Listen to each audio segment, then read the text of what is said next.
नमस्कार मित्रों, मैं राजनारायण बोहरे। हम लोग बात करेंगे कथाकार ए असफल के कहानी संग्रह जंग। ये उनका पहला संग्रह है जो प्रकाशित हुआ। तो मैंने जो एक आलेख लिखा था वह आपसे साझा कर रहा हूँ। ए असफल का नया कहानी संग्रह जंग मध्य प्रदेश साहित्य परिषद भोपाल ने प्रकाशित किया है। असफल की कहानियां विभिन्न पत्रिकाओं में प्रकाशित होती रही हैं और पाठकों की सराहना भी प्राप्त करती रही हैं। चुनिंदा 6 कहानियों का उनका संग्रह औपचारिक रूप से पहला संग्रह है, लेकिन इसमें शामिल कहानियों की बुनावट और संवेदना की सघनता पर गौर करें तो हम पाएंगे कि उनका कहानियों का एक परिपक्व और कुशल रचना संसार है। ये एक कुशल रचनाकार की कहानियां हैं। असफल में कहानी लिखने का अच्छा मादा है। ये कहानियां यह भी सिद्ध करती हैं। इस संग्रह की पहली कहानी मझले चाचा एक कर्मठ, स्नेही और भोले व्यक्ति की कथा है जो अपनी जिंदगी अपने भाइयों और उनके परिवार की सेवा के लिए समर्पित कर देते हैं, लेकिन अंत में मझले चाचा को तिरस्कार ही मिलता है। अस्पताल में भर्ती मझले चाचा की सेवा एक नौकर करता है, पर उनके घर का कोई आदमी आसपास नहीं भटकता और वे अनाथ की तरह गुमनाम मौत मरने को विवश होते हैं। दूसरी कहानी मकान में एक माँ के अंतर्मन की व्यथा ने शब्द पाए हैं, जिसका बेटा उसे अनाथ छोड़कर चला गया है और ममता में डूबी माँ इसमें उसमें अपना बेटा खोज रही है। जब एक युवक में उसे अपना बेटा नजर आ ही जाता है तो आश्वस्त होती माँ को एक जबरदस्त धक्का लगता है, क्योंकि उसका असली बेटा घर वापस आ गया है और उसे रहने के लिए मकान की दरकार है, जिसमें बिना किराए चुकाए वह मुंह बोला बेटा रह रहा है। जंग शीर्षक तीसरी कहानी में असफल ने मेले ठेले में दिखने वाली डांस पार्टियों की अंतर व्यथा को उकेरा है, जहां श्यामदा व बजरंगदा अपनी पार्टी की नर्तकी शानू मानू का दैहिक शोषण करते हैं। उनके बीच रह रहा हंसा धीरे धीरे शोषित युवतियों से तादात्म्य स्थापित करता हुआ अंततः शोषकों के खिलाफ खड़े होने का साहस संजो लेता है।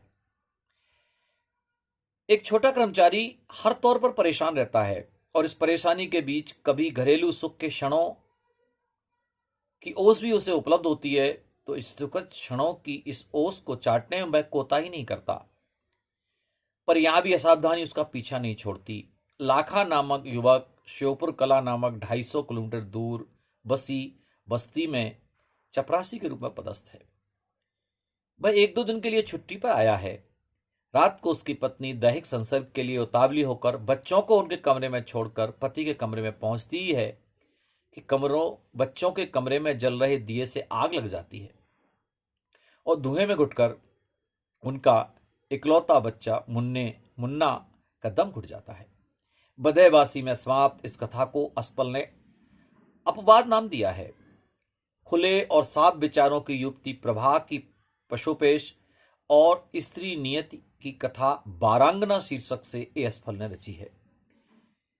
बचपन से ही युवकों में घुल मिल कर रही मुक्त मानसिकता की लेखिका प्रभा की रचनाएं पढ़कर एक लेखक यानी पत्र मित्र ध्रुव अनायास प्रभा के शहर में आ धमकता है, तो प्रभा उस युवक से मुक्त हृदय से मिलती है। प्रभा के इस मुक्त स्वभाव का मतलब नारी लोलुप ध्रुव प्रभा की आंतरिक आदिम प्यास मानकर उसे अपने में समेट लेना, यानी 2 देहों की दूरियों को पाट देना चाहता है कि प्रभा सहसा सतर्क होकर उसे दूर ठेल देती है। तिरस्कृत ध्रुव उसे रंडी की उपमा देता है। रंडी शब्द प्रभा के अंतर्मन को ऐसी चोट पहुंचाता है कि वह अपने नाट्य ग्रुप के नाटक में झांसी की रानी का अभिनय करते समय अवचेतन में बसे नकार को अनजाने में मंच पर प्रकट कर देती है, नहीं नहीं, मैं रंडी नहीं हूं। एक स्वस्थ हृदय, अलमस्त व बिंदास युवती की शानदार कथा है बारांगना। इस कहानी की अद्भुत भाषा पाठक को बांध लेती है। लेफ्ट हैंडर इस संग्रह की अंतिम कथा है और परंपरानुसार सबसे सशक्त कथा भी। गांव के युवक ओम प्रकाश भदौरिया के विरुद्ध चंबल क्षेत्र में प्रचलित परंपरा अनुसार नाजायज तर्कों के आधार पर डाकुओं के लिए एक मुखबिरी का प्रकरण बनाकर पुलिस पकड़ लेती है। झूठे एनकाउंटर में फंसाकर उसे मारने की तैयारी हो रही होती है कि वह मौका पाकर भाग लेता है। भटकता हुआ वह अपने परिचित एक गांधीवादी नेता और एक कम्युनिस्ट नेता से मदद के सिलसिले में भेंट करता है, पर दोनों में से कोई भी उसे आके बचाने की पहल नहीं कर पाता। वे खुद डरे हुए हैं, जैसा कि चंबल का वातावरण है।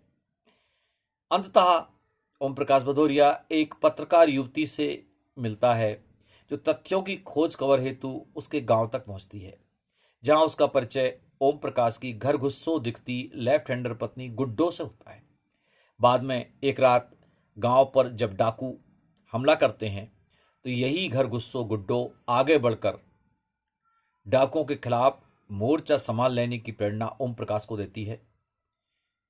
छत पर खड़े होकर गुड्डो खुद और ओम प्रकाश रात भर गोलियां चलाते हैं।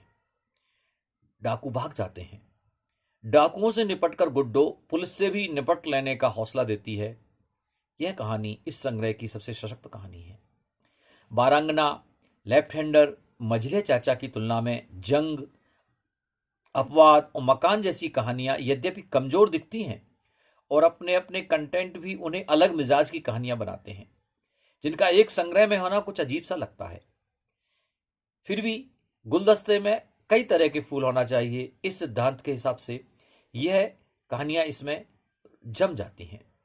यदि असफल के प्रतिनिधि कहानी संग्रह के रूप में इस संग्रह को लिया जाए तो इन सब 6 कहानियों की युति भली प्रकार समझ में आ जाती है। जहां तक भाषा की रवानगी और प्रभावपूर्ण प्रस्तुति की बात है, ए असफल का यह संग्रह अद्वितीय है। विभिन्न परिप्रेक्ष्यों की कुछ कहानियों के लोग, जैसे मकान की माँ, अपवाद का लाखा, जंग का हंसा, बारांगना का ध्रुव व लेफ्ट हैंडर का ओम प्रकाश, हमें एक ऐसे सामान्य से पात्र के रूप में दिखते हैं जो हर कहीं टहलते हुए मिल जाते हैं। इस कारण इन कहानियों में विषय वस्तु से लेकर चरित्रों तक कहीं भी काल्पनिकता प्रतीत नहीं होती। रही सही कसर संवाद पूरी कर देते हैं।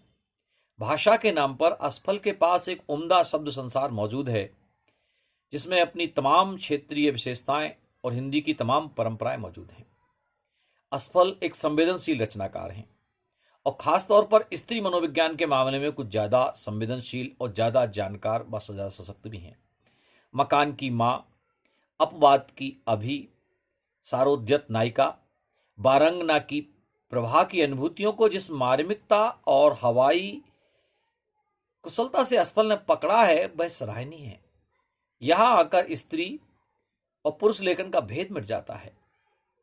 स्त्री पात्रों को खड़ा करने में असफल का वाकई जवाब नहीं है।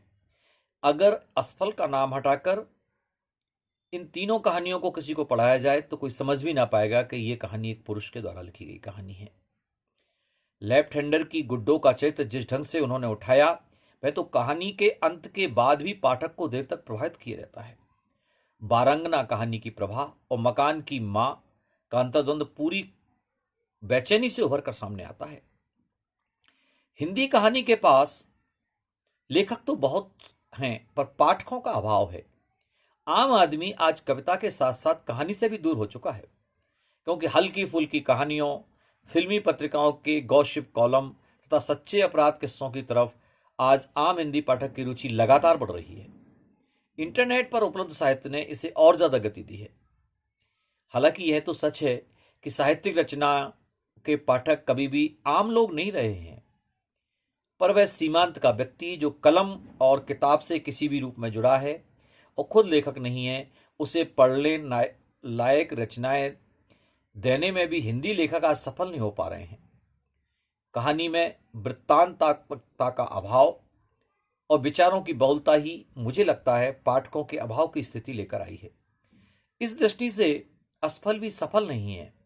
यद्यपि वे विचारों का मूल या मौलिक विचार सीधे वैचारिक गट्ठर के रूप में विचार पाठक के सिर पर नहीं मारते, तथापि वृत्तांत गाथाओं का आकर्षण वे इस संग्रह में पैदा नहीं कर पाए हैं।